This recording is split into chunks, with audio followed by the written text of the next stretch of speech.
अस्सलाम वालेकुम। मैं तमाम पाकिस्तानी अवाम बिलखसूस चित्राल के गयूर अवाम को ईद उल फितर की दिली मुबारकबाद पेश करता हूँ।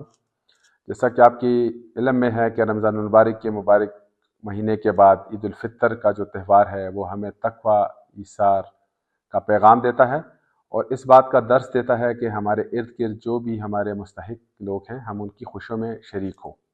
मैं आपको ये यकीन दिलाता हूँ कि चित्राल लोअर चित्राल पुलिस आपके लिए शब रोज़ इस जज्बे के साथ अपनी खिदमत अंजाम दे रही है कि आप पुरअमन तरीके से अपनी ईद की खुशियाँ मना सकें और आपकी जो ईद की खुशियाँ हैं उसको हम प्रोटेक्ट कर सकें। इस मौके पे मैं तमाम पाकिस्तानी अफवाज जो हैं, जो अफवाज पाकिस्तान हैं, जो कि फ्रंटियर कोर्स के नौजवान हैं, जो कि पाकिस्तान पुलिस के नौजवान हैं और दीगर इदारों के नौजवान जो कि आपकी अमन के लिए, इस मुल्क की अमन और खुशी के लिए अपनी खिदमत अंजाम दे रहे हैं, उन सबको सलाम पेश करता हूँ। अल्लाह ताला पाकिस्तान का हामी और नासिर हो। आप सबको एक दफ़ा फिर ईद उल फितर की बहुत बहुत खुशियाँ मुबारक।